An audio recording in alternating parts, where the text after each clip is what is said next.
अज्ञानतिमिरान्धस्य ज्ञानाञ्जनशलाकया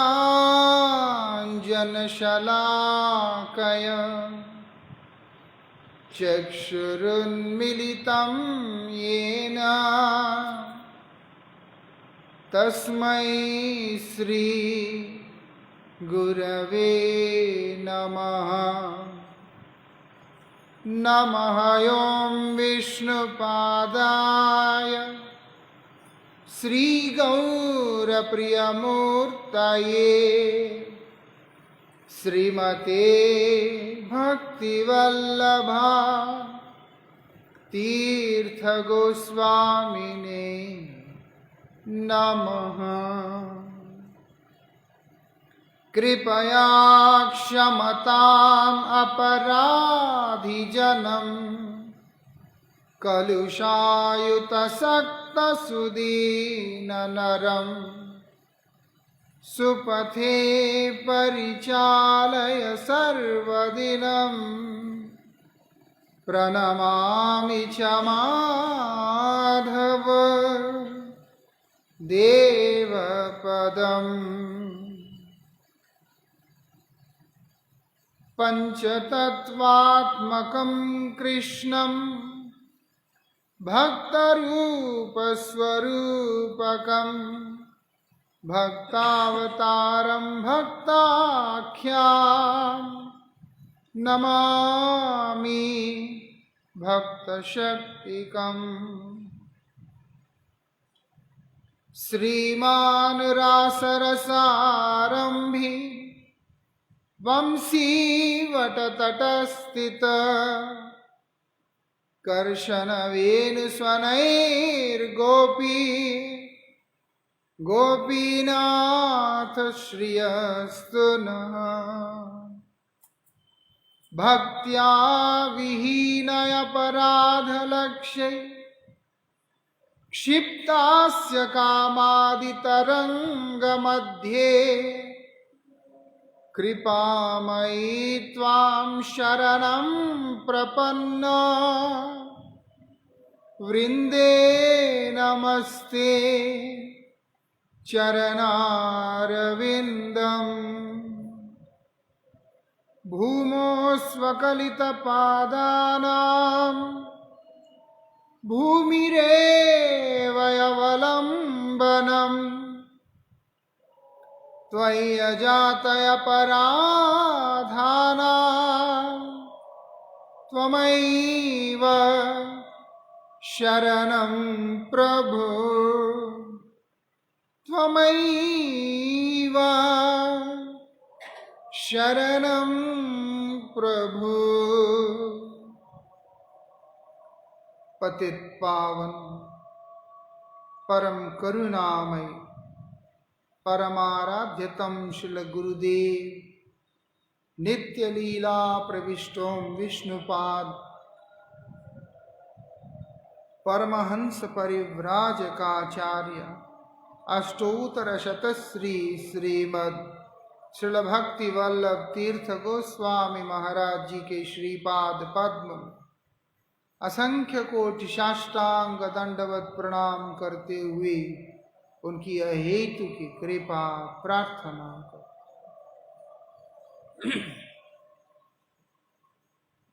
परमाराध्य श्रील गुरुपाद पद्म की महती कृपा से मर्यादा पुरुषोत्तम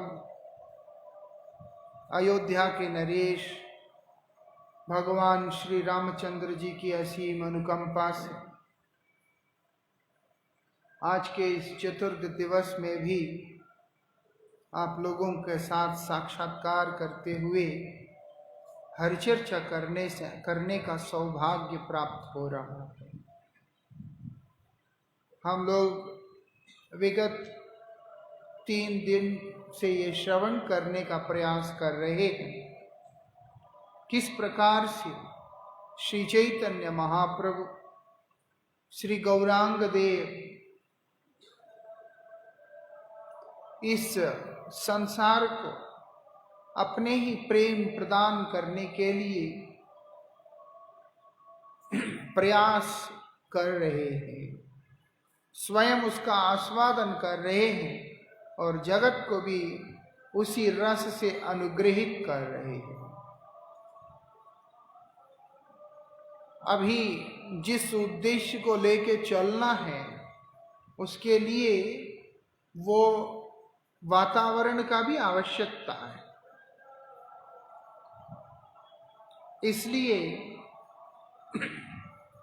आज गया धाम की यात्रा पे निकल पड़े, सद्गुरु के पाद पद्म में आश्रय लिया। भगवान होते हुए भी भक्त लीला कर रहे हैं, इसलिए जगत को यह बात दिखला रहे हैं कि भक्ति भक्त के सानिध्य में ही प्राप्त होगा। उसके ऊपर भी हमने थोड़ा विचार किया। बिना भक्त का आश्रय लिए भक्ति प्राप्त नहीं हो सकती, ये बात। इसलिए बोला भक्ति अस्तु भगवत भक्त संगेन परिजायते, भगवत भक्त के सानिध्य में ही भक्ति है।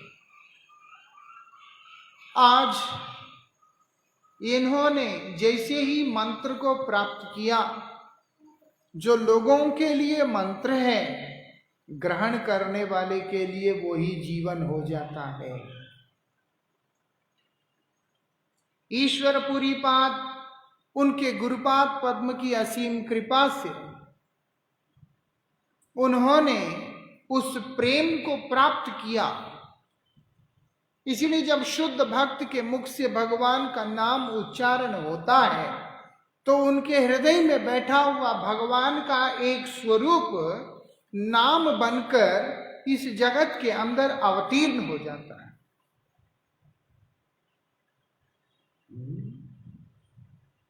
अब एक खोखला आदमी, अंदर कुछ नहीं, भगवान नहीं, जब वो भगवान का नाम बोलता है तो यहां से बोलता है। लेकिन जब एक प्रेमिक भक्त, एक शुद्ध भक्त भगवान का दिव्य नाम को उच्चारण करता है, वो यहां से करता है।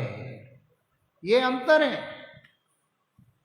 इसीलिए हमारे गुरु महाराज जी परमाराध्य जगत गुरु ओम विष्णुपाद श्री श्रीमद भक्ति वल्लभ तीर्थ गोस्वामी महाराज जी, जो कि वर्तमान में अपने नित्य लीला के अंदर प्रविष्ट हुए हैं 3 साल पहले, 94 साल के आयु में आजीवन ब्रह्मचर्य व्रत धारण करके उन्होंने भगवान श्री कृष्ण चंद्र की अनन्य उपासना की है।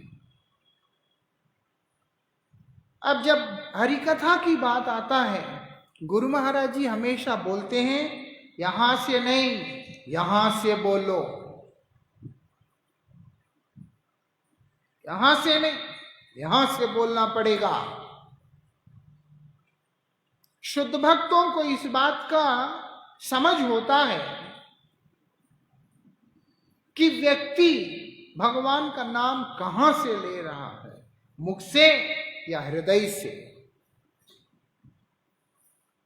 ये विशेषता विचार करते हुए चले जाएं, समय का अभाव हो जाएगा। एक एक सूत्र की तरह एक एक तत्व इतना बारीक होता है जिसकी कल्पना हम लोग कर नहीं सकते हैं। दर्शन इस प्रकार से होता है। परमाराध्य गुरुपाद पद्म के पास में कुछ पत्रकार आए थे,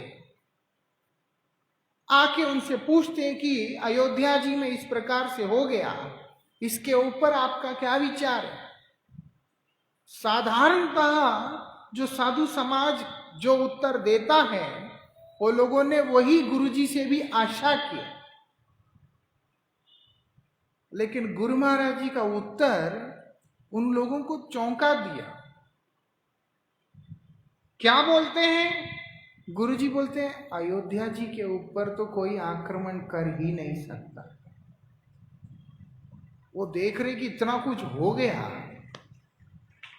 ऐसा नहीं है कि इतना कुछ हुआ नहीं, मंदिर तोड़ दिया, कितना कुछ हो गया है, बहुत उपद्रव हुआ वहां पर।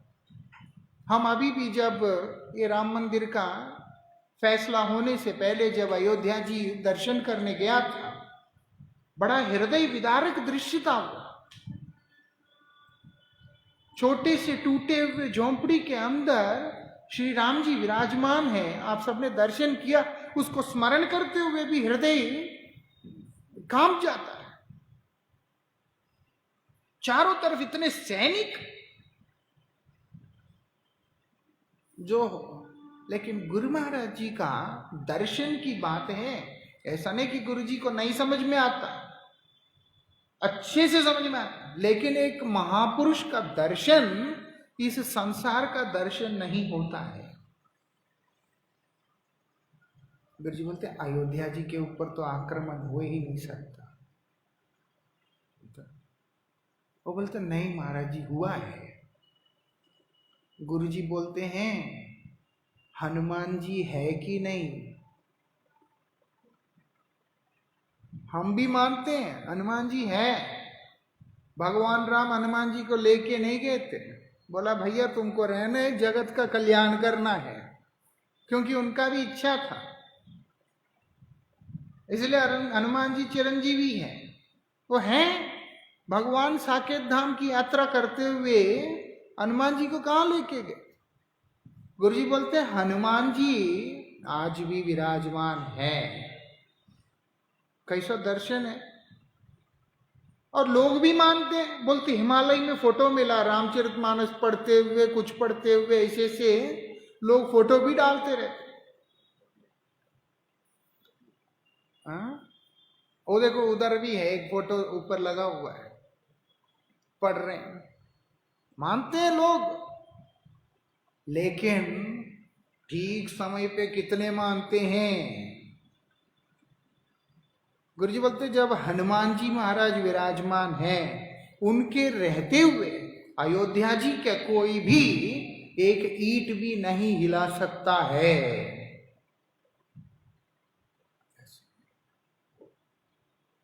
कैसा दर्शन है। मतलब जो परमहंस होते हैं, जो लोग इस संसार में शारीरिक रूप से हैं लेकिन वास्तविकता में जो इस संसार में है ही नहीं, ऐसे महानुभावों का ऐसा दर्शन होता है।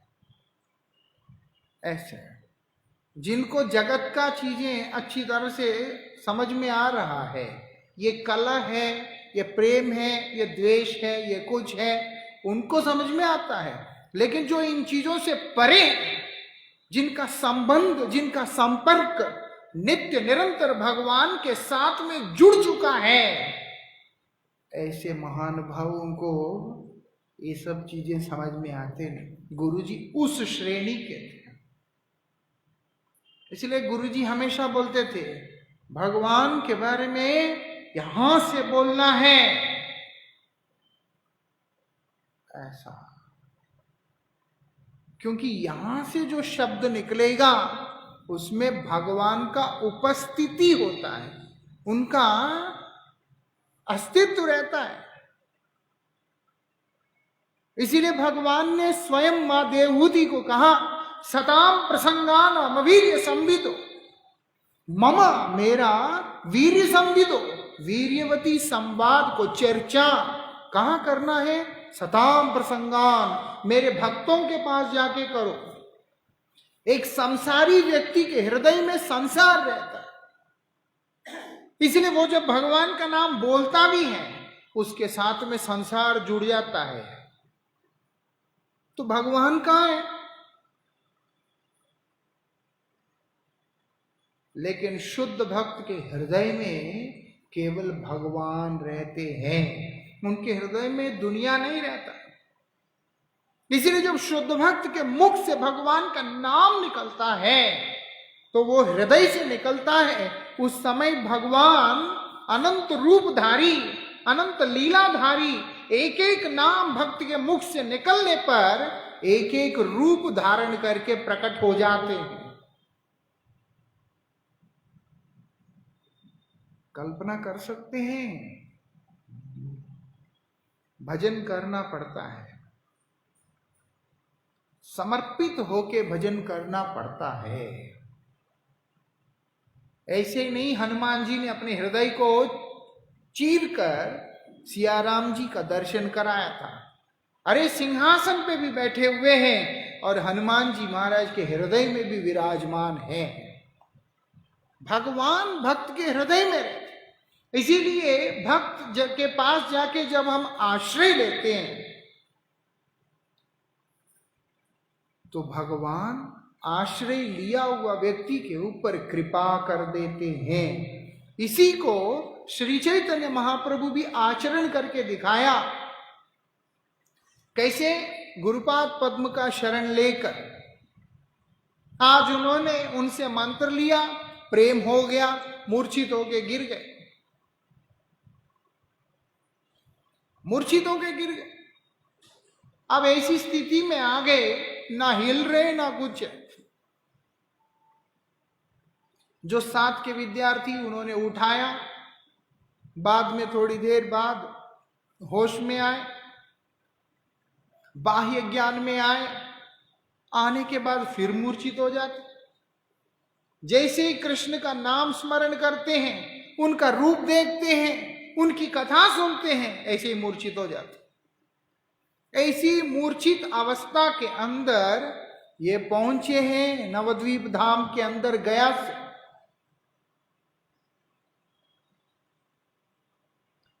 अब वो प्रेम के प्रवाह के अंदर स्वयं डूबना आरंभ किया। उनकी दशा को देखकर नवद्वीप में रहने वाले जितने भी महान भाव थे, सबके सब आनंद में विभोर हो रहे हैं कि ये तो गया में जाके आने के बाद पता नहीं क्या हो गया, ये तो अब परम वैष्णव बन गया।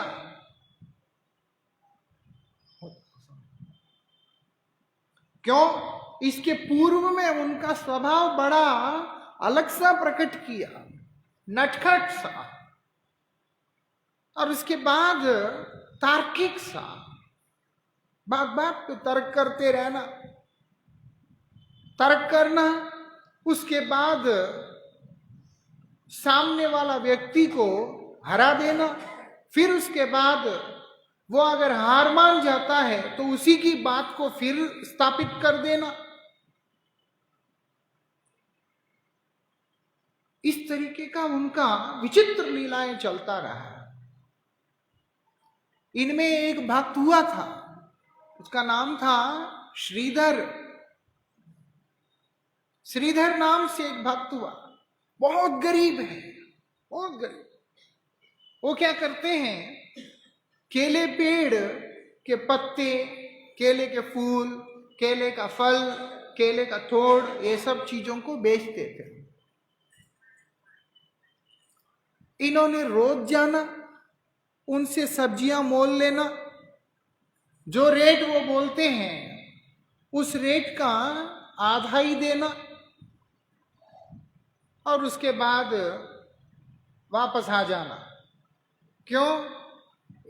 क्योंकि श्रीधर जो है, जो भी पैसा अर्जन करते हैं उसमें से आधा गंगा माता की सेवा में समर्पित कर देते। अब गंगा हरिप्रिया है, भगवान की तरह से चरण सेविका है, इसीलिए गौर सुंदर वो पैसा खुद ले लेते, रख लेते। वो बोलते थे अगर आपको हमारा रेट ठीक नहीं लगता है, आप किसी और से ले लीजिए। बोलते ना, लेना तुमसे ही। सब बोलते थे गरीब आदमी है ये, गरीब आदमी है, और उससे इस तरीके से करते हैं। लेकिन महाप्रभु को ही पता होता था और श्रीधर को पता होता था। इस तरह का एक सब समय उनके बीच में अलग तरह की लीला चलता है। लेकिन आज वो व्यक्ति पूरी तरह से ट्रांसफॉर्म होकर के आया, बदल के आया, एकदम धीर गंभीर होकर के बैठे हैं। कोई भी बात होता है, कृष्ण नाम साथ साथ रोने लग जाते, साथ साथ नाचने लग जाते, ये सब प्रेम की उन्माद अवस्था की दशाएं, श्वेत कंप स्तंभ आदि जो अष्टसात्विक विकार एक व्यक्ति के अंदर प्रकट हो जाते हैं, रोंगटे खड़े हो जाते हैं, मुख से झाग निकलने लग जाता है, ये सब प्रेम के विकार होते हैं। गला अवरुद्ध हो जाता है, ये सब होने लगते हैं। और महाप्रभु के अंदर वो सब देख रहे हैं कि ये सब होने लगा, ये सब होने लगा। अब सब महाप्रभु का उस रूप को देखकर आश्चर्यचकित हो जाते हैं और इतने आनंद मनाते हैं कि आज नवद्वीप के अंदर एक महान भक्त का प्रादुर्भाव हो गया है।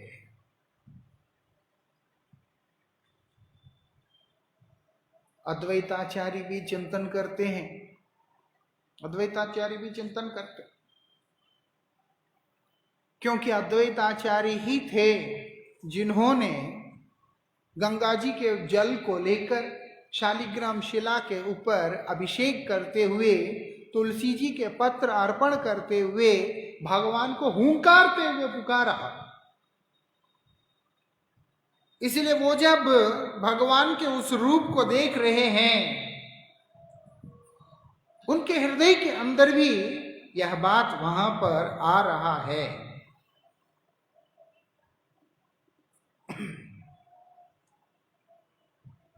तब स्वप्न में देखते हैं कि ये बालक और कोई भी नहीं है, स्वयं श्याम सुंदर ही है। आनंद में विभोर हो जाते हैं। जब श्री चैतन्य महाप्रभु वहां पर पधारते हैं और अद्वैत आचार्य के पास भगवान का नाम श्रवण करते ही मूर्छित होकर गिर जाते हैं, उसी को मौका देखकर अद्वैताचार्य उनके चरण पूजा भी कर देते हैं वहां पर। इसी क्रम में अनेक प्रकार की लीलाएं चलती रही वहां पर। अब विद्यार्थी बोलते हैं कि गुरुदेव बहुत समय हो गया, आप गया जी जाके वापस लौट के आके 3 महीना व्यतीत हो गया, आपसे उत्तम कोई पढ़ाने वाला नहीं है।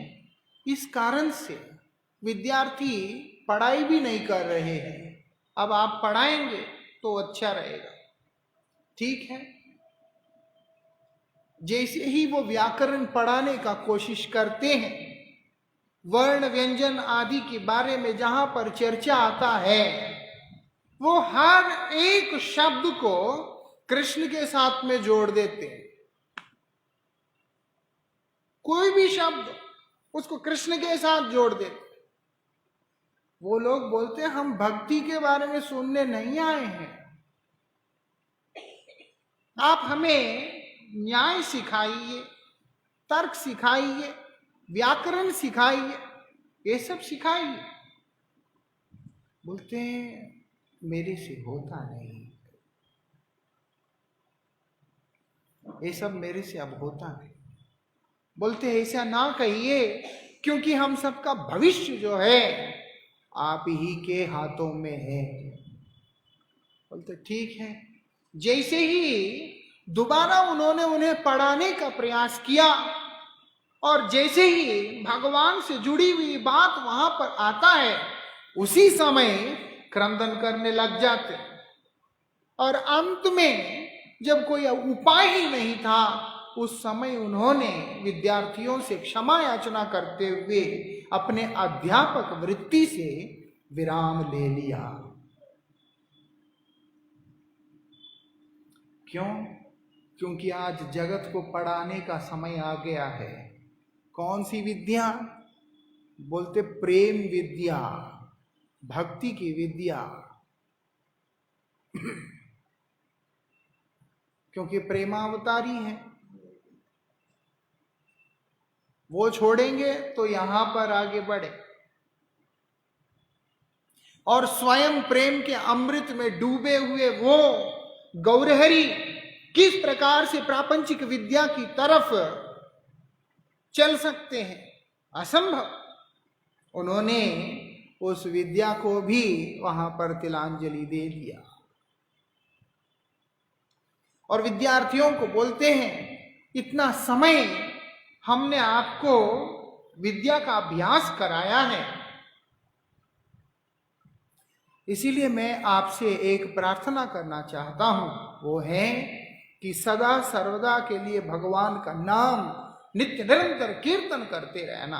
वो बोलते हैं कि हमें तो कीर्तन करना आता नहीं, हमको तो कीर्तन करना आता नहीं, कभी तो किया नहीं। इसीलिए चैतन्य महाप्रभु को संकीर्तन पिता कहते हैं। पिता मतलब संकीर्तन का पिता, पितामह, प्रवर्तक सब कुछ है। श्री चैतन्य महाप्रभु से पूर्व, आज से 500 वर्ष पूर्व संकीर्तन का व्यवस्था नहीं था, स्मरण भक्ति था। भगवान का नाम को प्राप्त करके सभी भक्त लोग स्मरण किया करते थे और कीर्तन भी किया करते थे, वो भी जप की तरह हो अथवा स्मरण की तरह हो, इसी प्रकार से होता था। संकीर्तन जहां पर सम्मिलित कीर्तन, सम्यक कीर्तन जो है वो कभी भी नहीं हुआ करता था। मतलब बहुत सारे व्यक्ति मिलकर जहां पर भगवान के नाम, रूप, गुण, लीला आदि का सम्मिलित रूप से जो कीर्तन करने की जो व्यवस्था, वो पहले नहीं था।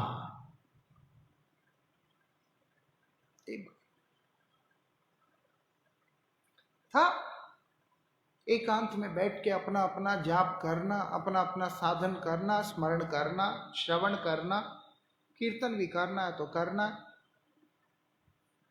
जैसे सुखदेव गोस्वामी ने कीर्तन किया, जैसे सूत गोस्वामी ने कीर्तन किया,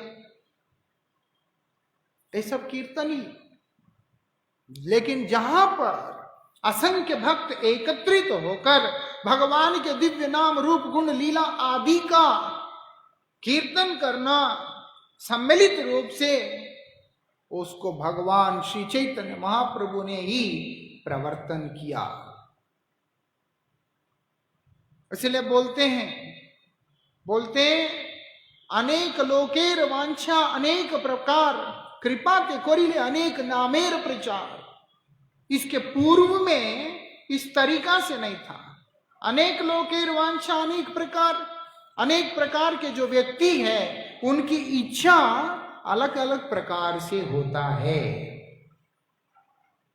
मेरा इच्छा अलग, इनका अलग, उनका अलग, ये माताओं का अलग, सबका अलग अलग इच्छा है। एक इच्छा सबका नहीं है।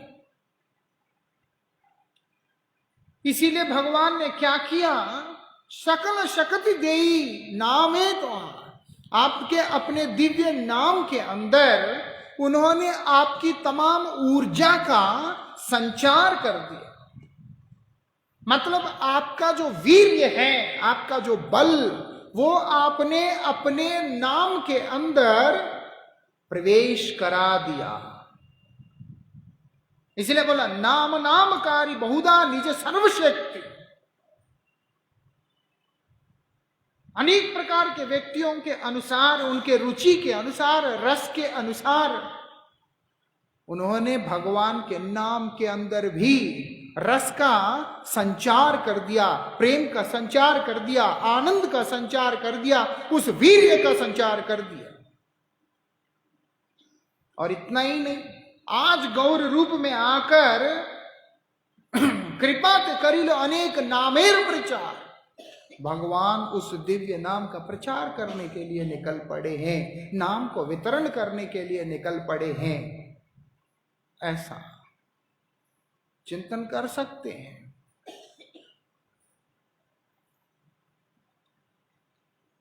इसीलिए नियम निबंधन रखा नहीं, क्योंकि संकीर्तन के अंदर कोई नियम नहीं होता है। इसलिए बोला खाइते शुईते यथा तथा नाम लई। खाते हुए, सोते हुए, उठते, बैठते, चलते फिरते, हर अवस्था के अंदर भगवान का नाम व्यक्ति कर सकता है। अक्सर बोलते लोग सुच्चे मुंह करना है। हमारा सुच्चा मुंह कब होता है, मुझे ये नहीं समझ में आया। मुंह धो लेने से सुच्चा मुंह हो गया? उसके बाद भी वो झूठा ही मुंह होता है। वो तो जो तुमने खाया वो मुंह के अंदर रहता नहीं, धोने से इधर से नीचे उतर गया या बाहर चला गया, लेकिन मुंह तो सुच्चा नहीं है, मुंह तो झूठा ही है। इसलिए बोले खाईते शुईते यथा तथा नाम ले। जैसी स्थिति में हो उसी स्थिति में भगवान का नाम ले लो। अक्सर लोग बोलते कोई मर गया, पातक लगा, सूतक लगा, पूजा नहीं करनी, ये नहीं करना, वो नहीं करना, दीप नहीं जलाना। विधि है, चलो मानना पड़ेगा, लेकिन नाम लेने के लिए ये सब नियम लागू नहीं होते हैं। वही सूतक के दिन में तुम भी मर गया तब क्या करो? वृंदावन विहारी लाल की। भैया अगर सूतक के 40 दिन में या 11 दिन में खुद मर गया, मतलब बिना भजन के मर जाएंगे, प्रभु का नाम लिए बिना मर जाएंगे।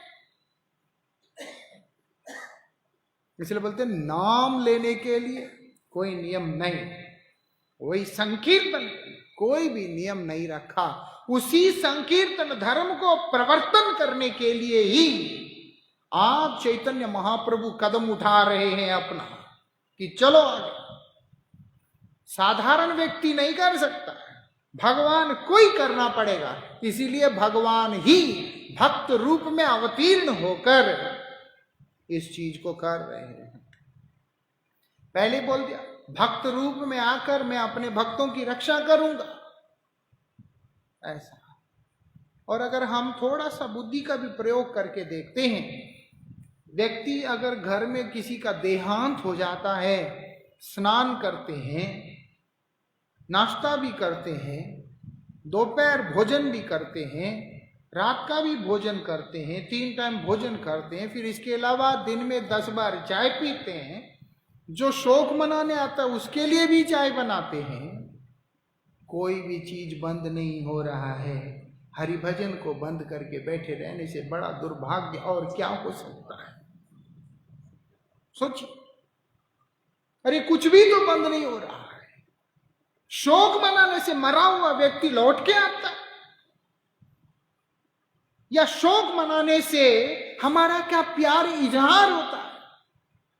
नाम करने से होता है, भगवान के शरण में जाके बोलने से होता है कि प्रभु ये तो पतित आदमी है, आपके शरण में आए बिना इस संसार को छोड़कर चला गया।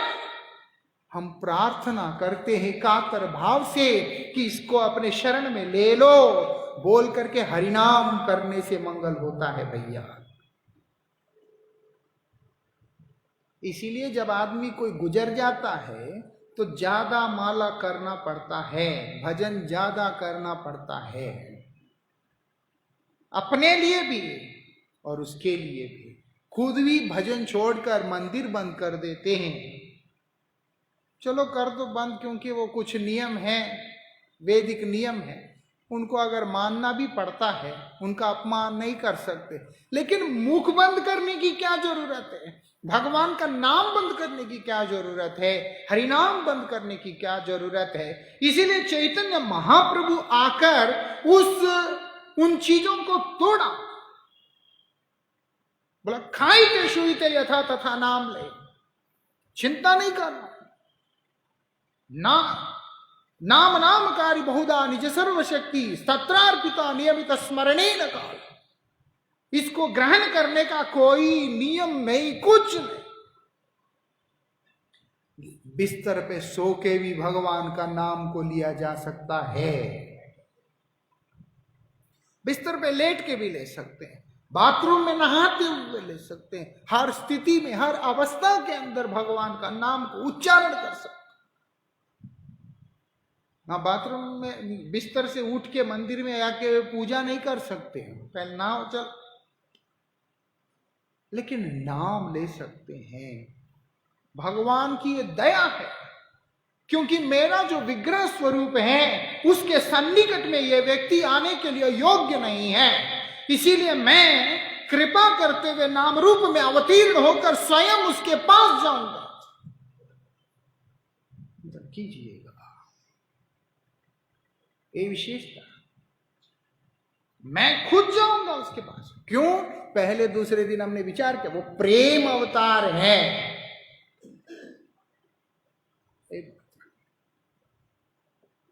जाकर उसको पुनीत करूंगा। ऐसे ही नहीं कहा अपवित्र पवित्रो वा सर्वावस्थाम गतोपि वा यस्मरेत पुंडलीकाक्ष सा बाह्याभ्यंतर शुचि। बाह्य अभ्यंतर दोनों ही पवित्र हो जाएगा। क्या करने से? यस्मरेत पुंडलीकाक्ष, भगवान का दिव्य नाम का स्मरण करने मात्र से, चाहे अपवित्र हो पवित्र हो, कोई भी अवस्था क्यों ना हो, हर अवस्थाओं के अंदर सब कुछ पवित्र हो जाता है। भगवान नाम रूप से जीव के हृदय में आकर जीव के कर्ण कुहरों में प्रवेश करते हुए क्या कर रहे हैं? उसके जीवन को परिवर्तित कर रहे, शोधित कर रहे हैं। यही भगवान का वैशिष्ट्य है।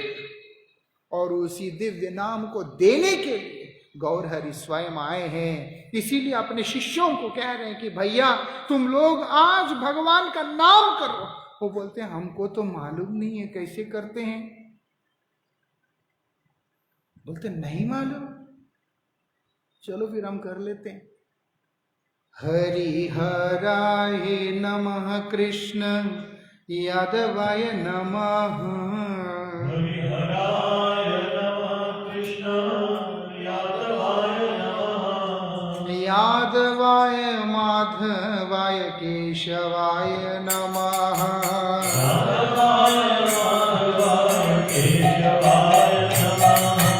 गोपाल गोविंद राम श्री मधुसूदन।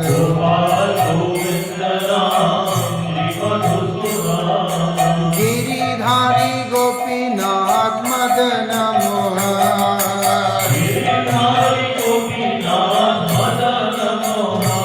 हरिहराय नमः कृष्ण यादवाय नमः।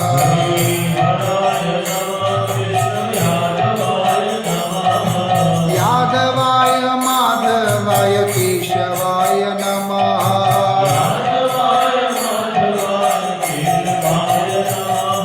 यादवाय माधवाय केशवाय नमः।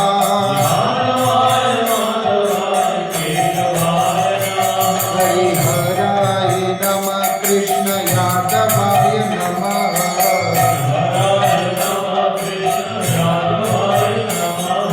यादवाय माधवाय केशवाय नमः। वृंदावन बिहारी लाल की। इस प्रकार से संकीर्तन करते करते कराते कराते उन बालकों को प्रेम के उन्माद में डुबाकर श्री चैतन्य देव आगे निकल पड़े हैं। निकल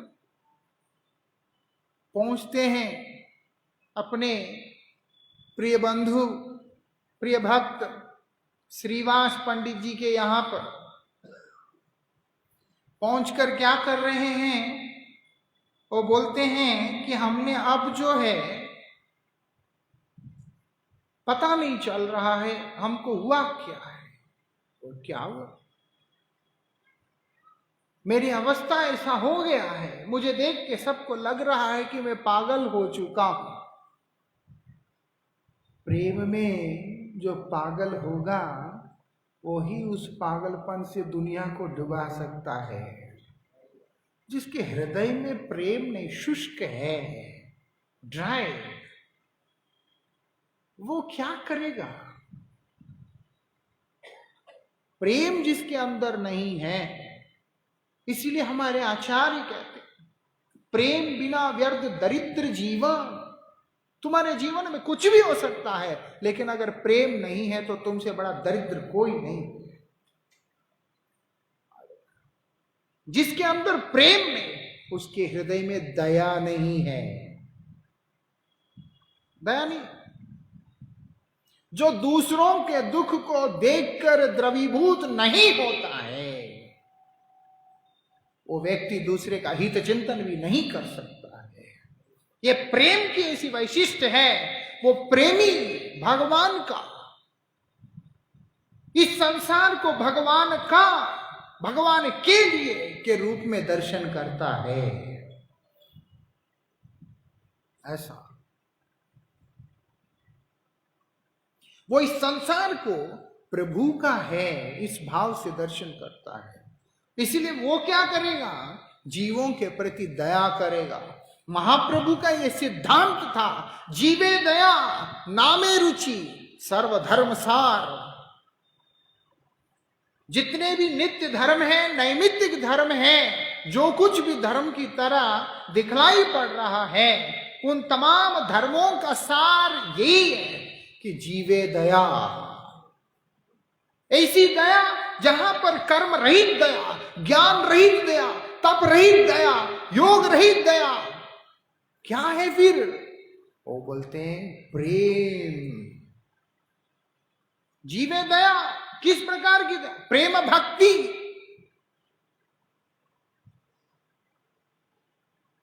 नामे रुचि, जब नाम में रुचि होगा तो अपने आप ही जीव के प्रति दया भी होगा। जो स्वयं भगवान का नाम करता है, उसी व्यक्ति के अंदर दूसरे के हित चिंतन का भाव आता है, अन्यथा आ नहीं सकता। इसलिए महाप्रभु ने यही किया। श्रीवास पंडित के घर में जाके उनसे कहते कि देखो, मुझे सब कहते कि मैं पागल हो चुका हूं, मुझे समझ में नहीं आ रहा है कि मेरे साथ क्या हो रहा है। वो लोग सांत्वना देने का कोशिश कर रहे हैं, भगवान का नाम उच्चारण कर रहे हैं, उच्चारण करते उन्माद अवस्था आ गया, मूर्छित होके गिर गए। उनकी मूर्छा को भंग करने के लिए वो क्या कर रहे हैं? संकीर्तन कर रहे हैं। वहां से श्रीवास पंडित के घर से, उनके आंगन से श्री चैतन्य देव का विश्व विजयी संकीर्तन यात्रा का शुभारंभ हुआ है। ऐसा क्या होता है? श्रीवास पंडित थोड़ा सा डर के स्वभाव के हैं, सरल हैं, तो डरते हैं। बोलते यवनों का राज है, यवनों का राज, इसीलिए इस तरह की चीजें हो रहे हैं। वो बोलेंगे तो काफिरों का नाम लेते हैं, इसीलिए संभव है कि आक्रमण हो। श्री चैतन्य महाप्रभु भक्त भाव को अंगीकार करते हुए भक्त लीला तो कर रहे हैं, लेकिन स्वयं भगवान है। इसीलिए क्या करते हैं? श्रीवास पंडित भगवान नरसिंह देव का स्तुति कर रहे हैं। उसी समय चैतन्य महाप्रभु आके सिंहासन के ऊपर विराजमान होकर श्रीवास पंडित को बड़े ही गंभीर स्वर में कहते, श्रीवास पहचानते नहीं हो मुझे? किस बात से डरते हो? मैं आ गया हूं। तब महाप्रभु ने अपना नरसिंह रूप प्रथम बार श्रीवास पंडित के आगे साक्षात्कार किया है।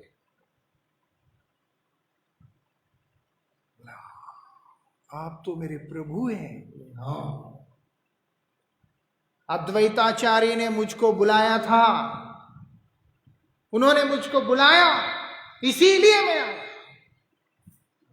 इसीलिए तुम चिंता नहीं करना, अब इस संकीर्तन यात्रा का शुभारंभ होने वाला है। भगवान स्वयं बता रहे तो और किस बात का डर?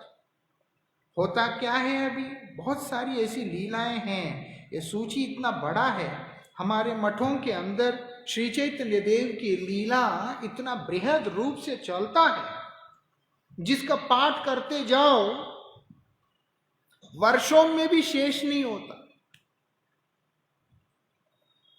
तो जो हो, श्री चैतन्य महाप्रभु को अब सैनिकों की जरूरत है, फौज भी तो चाहिए, अनुयायी। तो उन्होंने अपने भक्तों को अपने तरफ आकर्षित करना आरंभ किया। उनमें से एक महान भक्त हुए हैं, उनका नाम था हरिदास ठाकुर। ये श्री माधवेंद्रपुरी पाद के शिष्य हैं, अद्वैत आचार्य के गुरु भाई हैं, श्री चैतन्य महाप्रभु के जो गुरुदेव हैं ईश्वरपुरी पाद उनके भी गुरु भाई हैं। ये कौन है? नामाचार्य है। नामाचार्य क्यों नाम हुआ? एक दिन में 3 लाख भगवान के नाम को उच्चारण करते हैं। जब तक एक दिन में 3 लाख बार भगवान का नाम को जाप नहीं कर लेते तब तक भोजन भी ग्रहण नहीं करते हैं। उनकी बात ही अलग है। और क्योंकि वो यवन कुल में उत्पन्न हुए हैं, यवनों को बड़ा असुविधा था। वो बोलते तुम हमारे कुल में उत्पन्न होकर काफिरों का नाम लेता है, ये ठीक नहीं है, इसलिए तुम्हें ये नाम छोड़ना होगा। वो बोलते हैं वो तो हो नहीं सकता। कैसे होगा? शुद्ध भक्त का कृपा जिसने प्राप्त कर लिया हो, भगवत कृपा को जिसने प्राप्त कर लिया हो, भगवान के नाम का रस जिसके जीवा के ऊपर चढ़ चुका हो, उसके मुख से भगवान का नाम नहीं निकल सकता। ये विशेषता है। जो स्वाद एक बार जीभ पे आ जाता है छूटता है? नहीं छूटता है। चाय नहीं छूटता लोगों से। क्या है चाय? चाय तो मुसीबत है। चाय जो है ऐसी बीमारी है, आदमी चाय नहीं छोड़ सकता। चाय छोड़ने को बोलो प्राण छूट जाते हैं। उनको ऐसा लगता है मर ही गए, खत्म हो गया। चाय एक व्यसन है, दूध की पौष्टिकता को मार देता है चाय। कितना भी पौष्टिक तत्व वाला दूध क्यों ना हो, जैसे उसमें चाय गिरता है वो दूध का अस्तित्व को खत्म कर देता है। एक तो व्यसन है और दूसरा बीमारी, आदमी छोड़ ही नहीं पाता। जीभ पे लगने के बाद आदमी उसको छोड़ ही नहीं पा रहा है। ये है गंदी सी व्यसन। प्याज क्या है? हम तो प्याज खाता नहीं, कई साल हो गया। हम लोग चाय कॉफी प्याज लहसुन ये शलगम मशरूम ये सब सेवन नहीं करते। अब एक कार्यक्रम में हमको निमंत्रण किया, बोला और भी महात्मा आ रहे हैं, आप जरूर पधारिए। चला गया। 2 दिन उनके साथ में ही रहना था। मेरा बिस्तर यहाँ डाल दिया, दूसरे महात्मा का उधर, तीसरे का उधर, ऐसे डाल दिया। अब वो महात्मा उस समाज से हैं जहां पर प्याज चलता है। आप देखो ना, कोई हमारे नजदीक नहीं आता प्याज खाने वाला तो दूर की बात है। अब वो महात्मा तो प्याज खा लेते हैं बेचारे, खा के आके लेट गए। 2 दिन हमको नींद भी नहीं आया बिल्कुल। क्यों? शरीर के अंदर से कपड़ों में से भी वो प्याज का गंध ही आ रहा था। जब खा रहे हैं तब व्यसन है, इतना आनंद आता है। ऐसा नहीं कि हमने नहीं खाया, कभी बाल्यकाल में कभी खाया। भगवान की कृपा से ब्राह्मण कुल में, ब्राह्मण परिवार में जन्म हुआ, इसको मैं भगवान का आभार मानता हूं। उसका कारण है, इस कारण से मैं कभी भी मांस भक्षण नहीं किया, ऐसे निकृष्ट वस्तुओं का, ऐसे हिंसक कार्यों में प्रवृत्त नहीं हुआ, क्योंकि भगवान ने ब्राह्मण परिवार में जन्म दिया। लेकिन प्याज तो खाया। आज वही चीज पास आने से भी उल्टी जैसा भाव आता है। लेकिन जब खाते हैं तो अमृत जैसा लगता। बिना प्याज कैसे भोजन करेंगे?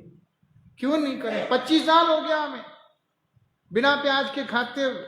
हम सबको इतना ही हो गया। और वो हमारे वो ब्रह्मचारी जी जो है वो जन्म से नहीं खाए,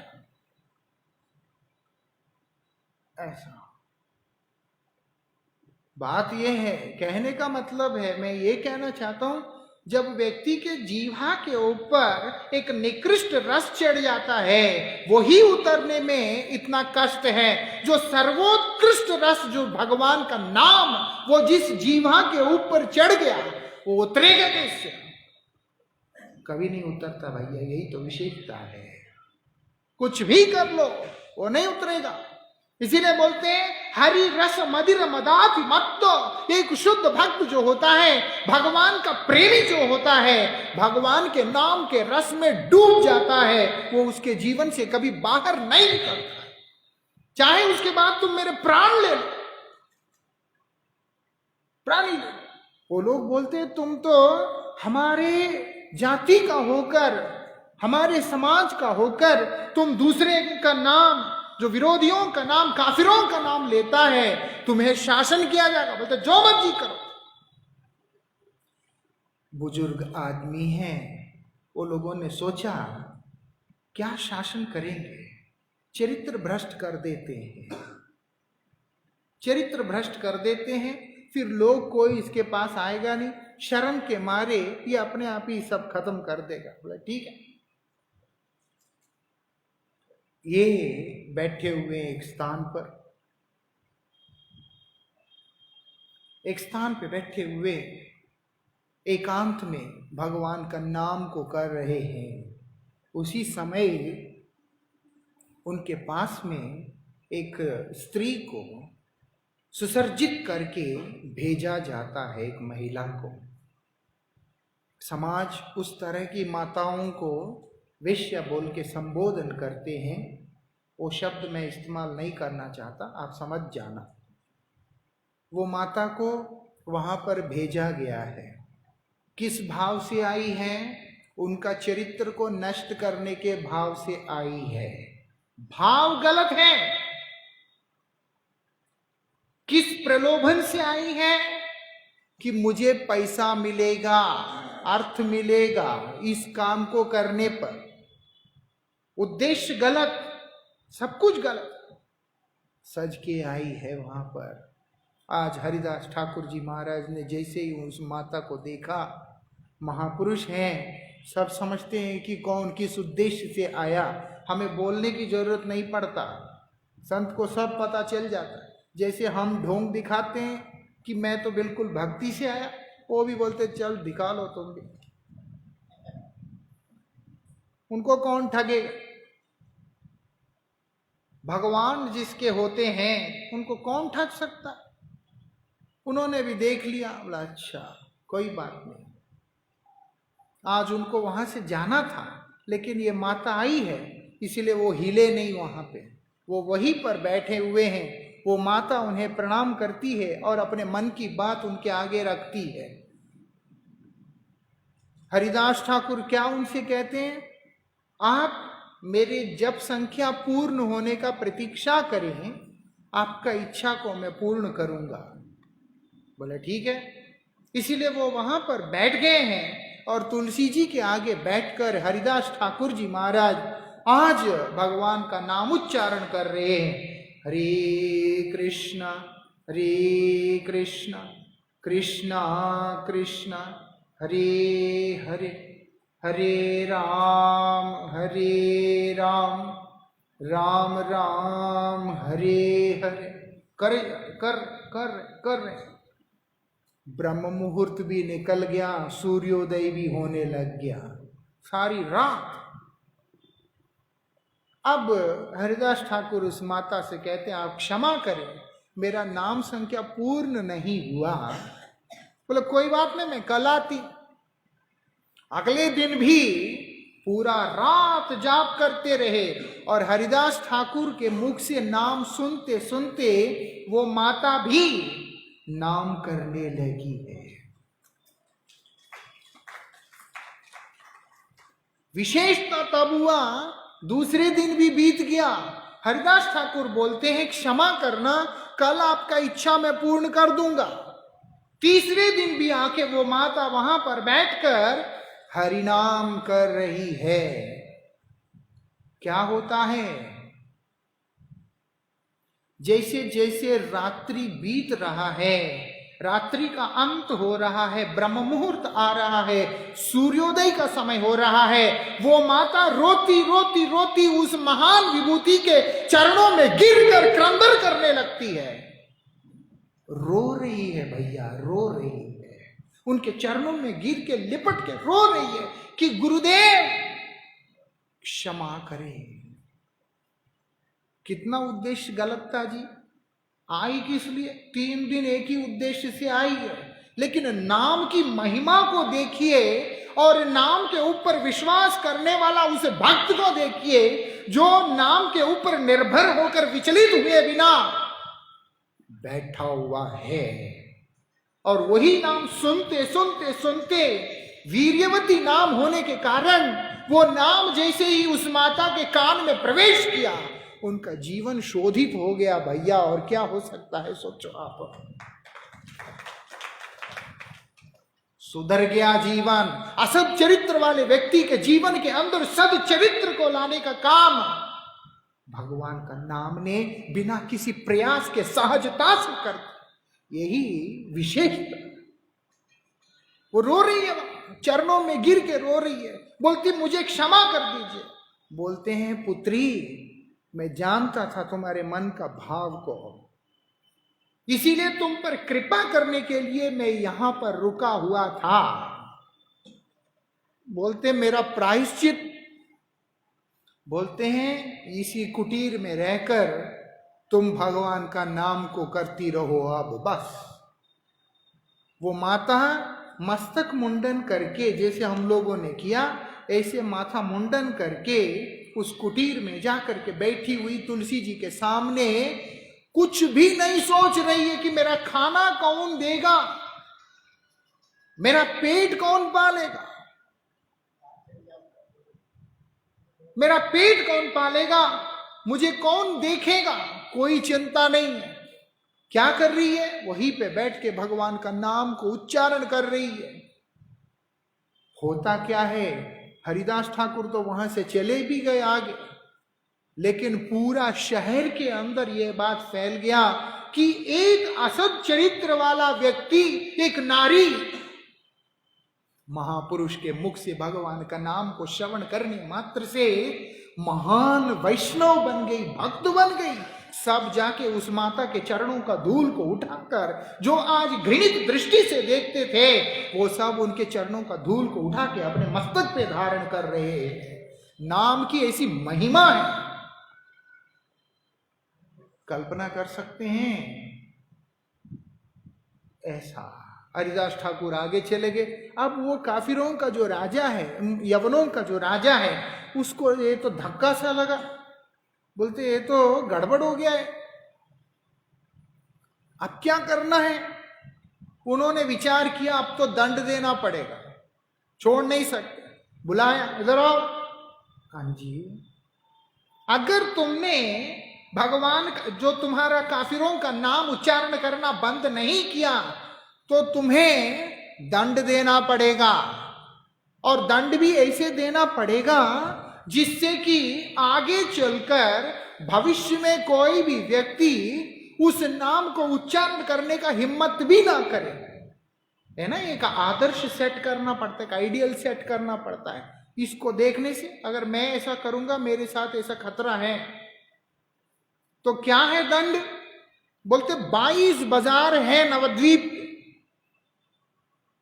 उस स्थान के 22 बाजार हैं। बोलते 22 बाजारों के अंदर कोड़े मारते मारते मारते हुए इनको मार डालना है। बोलते यही दंड है। बोलते अच्छा, बड़ा कठिन था। बोलते बड़ा कठिन था, लेकिन फिर भी कोई उपाय नहीं, इसीलिए क्या करते हैं, उनको मारना शुरू करते हैं। बुजुर्ग आदमी, और उसके बाद जल्लाद जब उस चाबुक से उनको मार रहे हैं, मारने वालों को भी दया आ गया कि बड़ा मुश्किल है, कैसे मारेंगे, लेकिन हरिदास ठाकुर के ऊपर कोई प्रभाव नहीं है।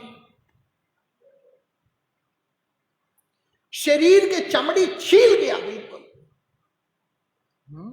चमड़ी छील गया, पूरा खून निकल रहा है, लहूलुहान हो गया शरीर।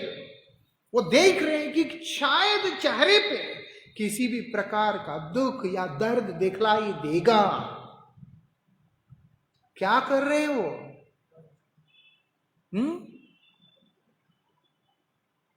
हरि बोल हरि बोल, हरि हरि बोल, मुकुंद माधव गोविंद बोल, हरि बोल हरि बोल, हरि हरि बोल, मुकुंद माधव गोविंद बोल, हरि बोल हरि बोल, हरि हरि बोल, मुकुंद माधव गोविंद बोल, हरि बोल हरि बोल, हरि हरि बोल, मुकुंद माधव गोविंद बोल।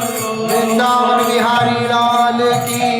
ऐसे कीर्तन करते करते चल रहे हैं, वो उनके पीठ पे कोड़े मारते मारते जा रहे हैं, कीर्तन कर रहे हैं, लेकिन कोई दर्द नहीं है। प्रार्थना क्या कर रहे हैं भगवान से कि हे नाथ, ये लोग नहीं जानते हैं कि ये कर क्या रहे हैं, आप इन्हें किसी भी प्रकार का दंड विधान ना करें। कब आता है भाव? जब हृदय में प्रेम होगा तभी आएगा। नहीं तो आदमी बोलेगा मैं तो इतना बड़ा भक्त हूं, ले मेरे साथ में उसने ऐसा किया, देख लेना भगवान उसको छोड़ेगा नहीं, बोलते ना लोग। भक्त अपने आप को भक्त ही नहीं मानता है भैया। जो अपने आप को भक्त मानता है वो कहाँ का भक्त है? भक्त से पूछो, वो अपने आप को कहता है कि मैं तो भक्त बन ही नहीं पाया, मैं तो भक्तों का भक्त बनने के लिए भी लायक नहीं हूं। ये भक्त का दर्शन।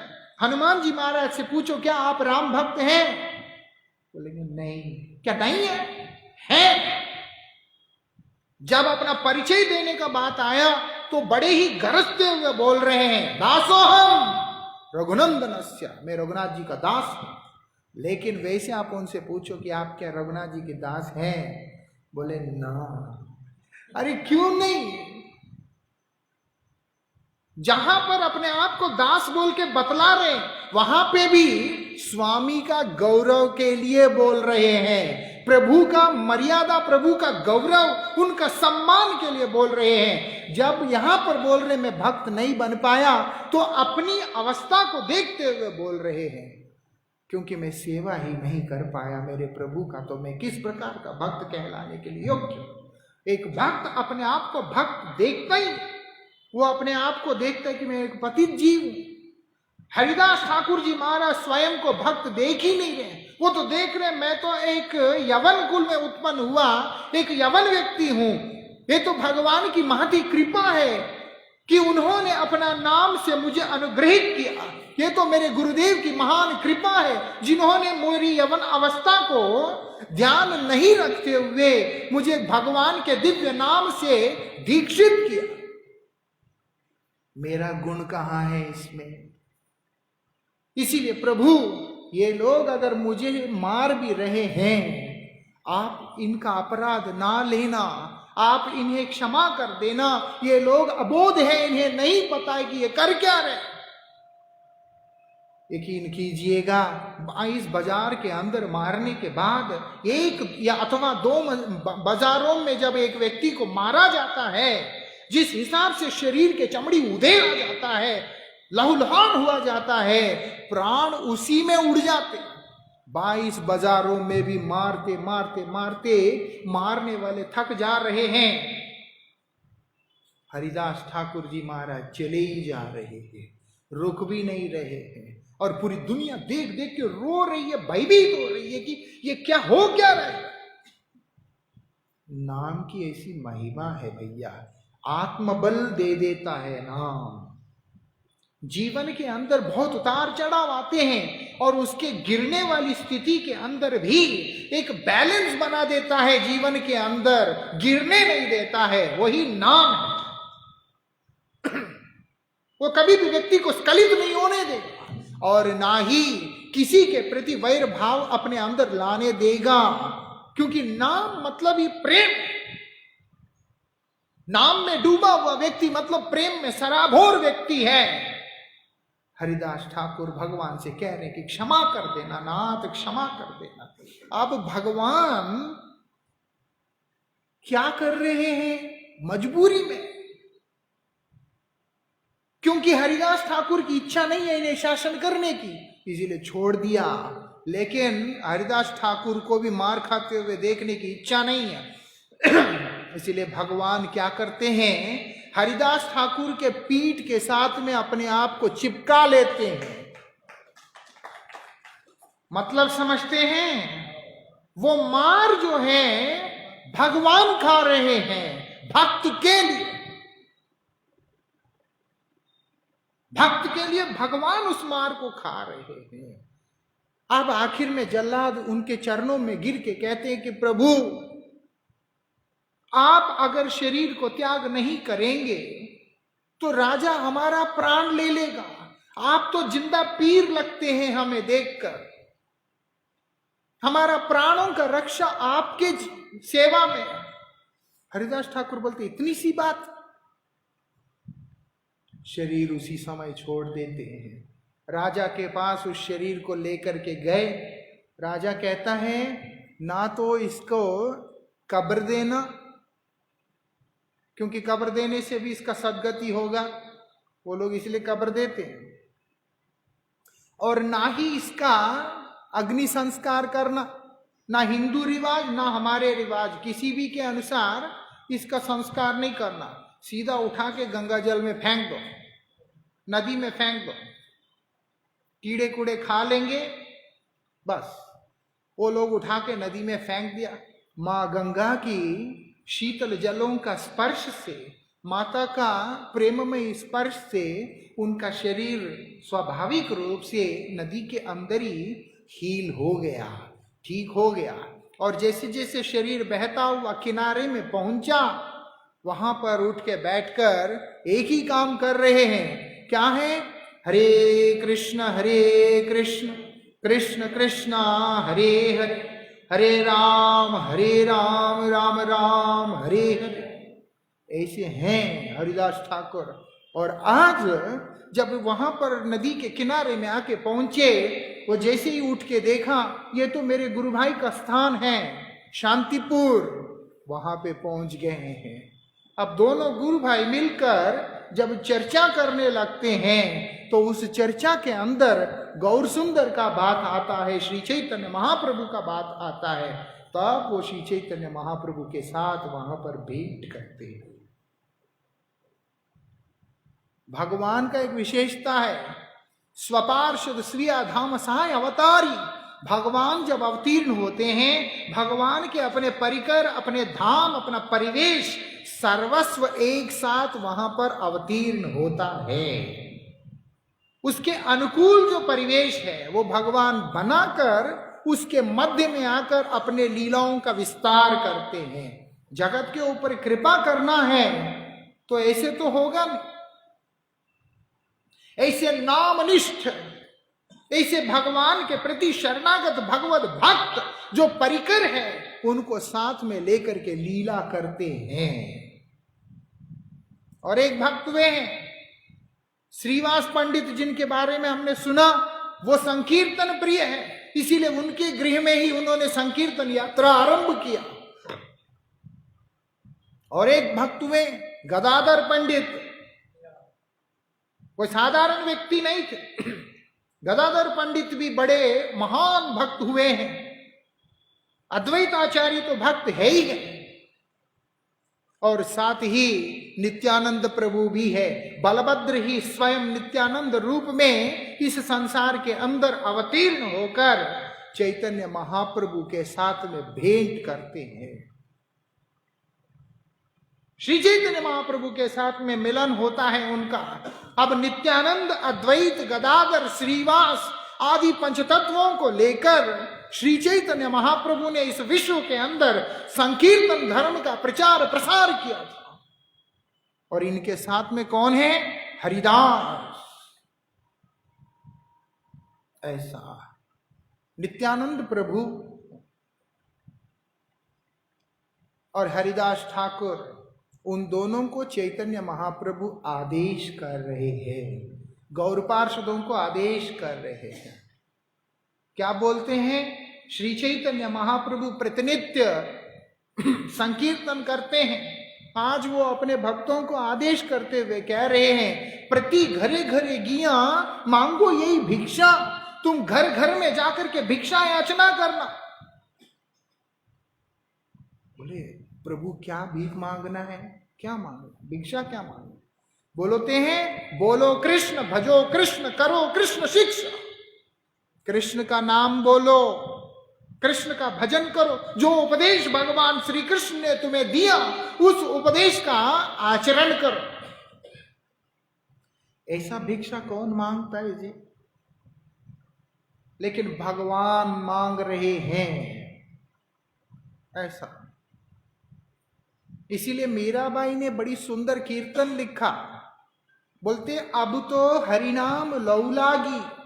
आपको अभी हरिनाम रास आ गया, भगवान का नाम रास आ गया। आपका ही अपना नाम आपको रास आ गया, जिसके चलते आपने मुरली छोड़ दिया, गोपियों को छोड़ दिया, मोर मुकुट छोड़ दिया, सब कुछ छोड़ दिया। और क्या किया?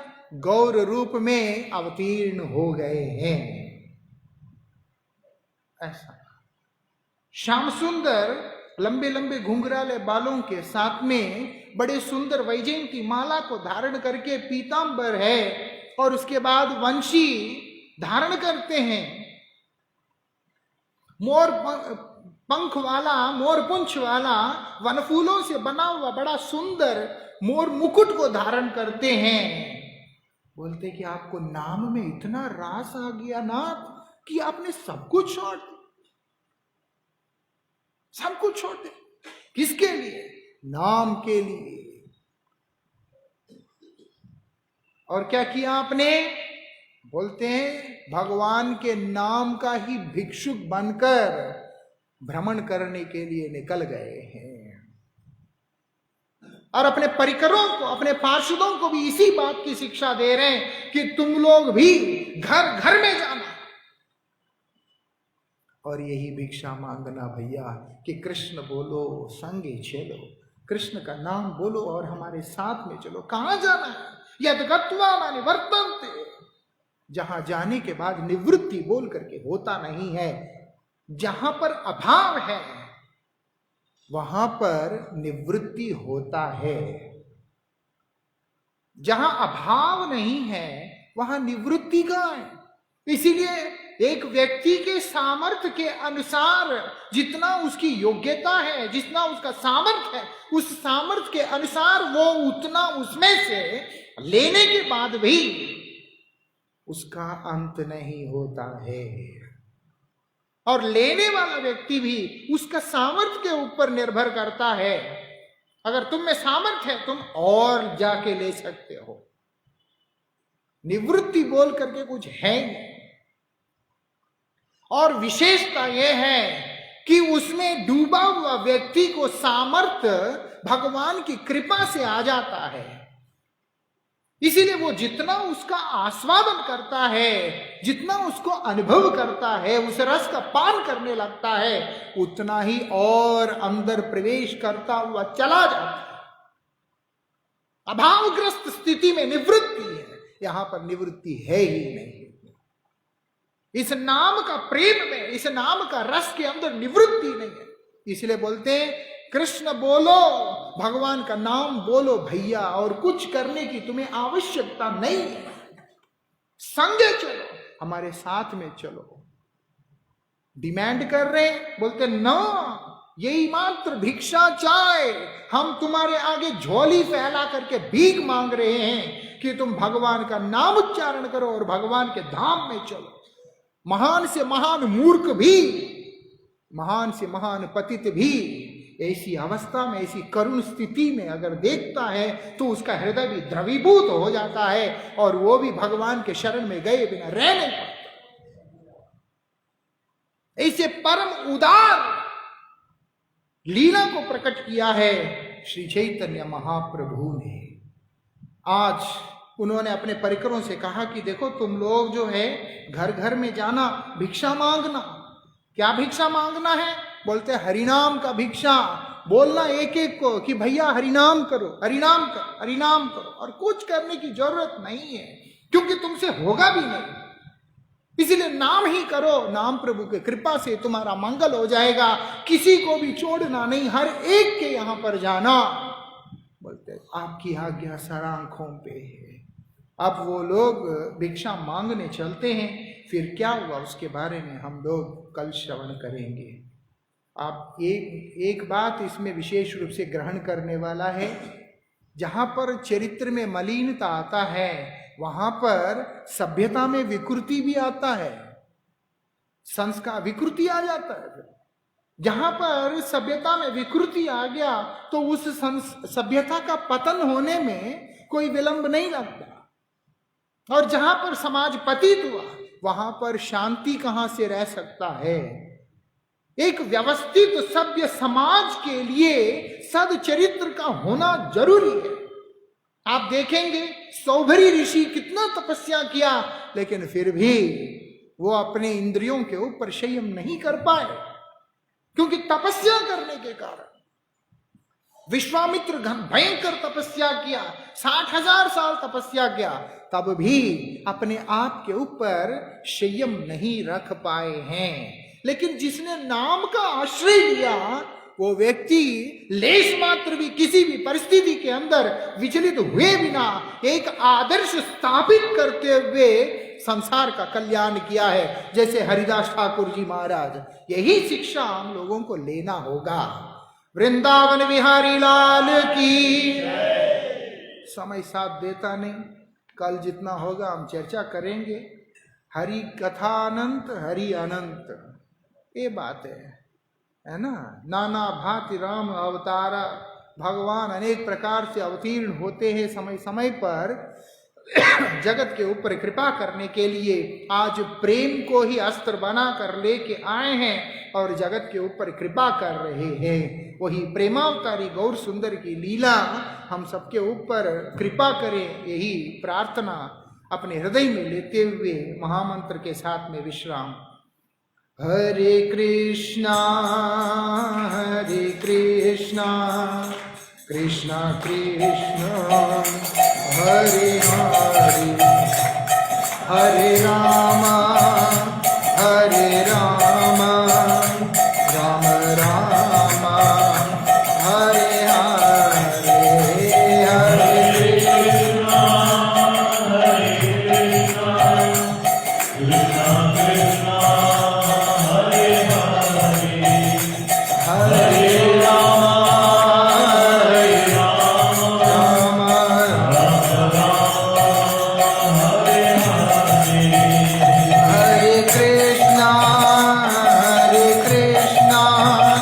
कृष्णा कृष्णा हरे हरे, हरे राम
श्री श्री गुरु गौरंग गांधर्विका गिरिधारी श्री श्री राधा गोकुलानंद देव की जय। श्री राम लक्ष्मण जानकी मैया की जय। श्री पवन पुत्र हनुमान जी महाराज की जय। श्री अयोध्या धाम की जय। श्री सरयू मैया की धामवासी भक्त वृंद की पतित पावन परम करुणामय परमाराध्यतम श्री गुरुदेव नित्य लीला प्रविष्टोम विष्णुपाद श्री श्रीमद भक्ति वल्लभ तीर्थ गोस्वामी महाराज की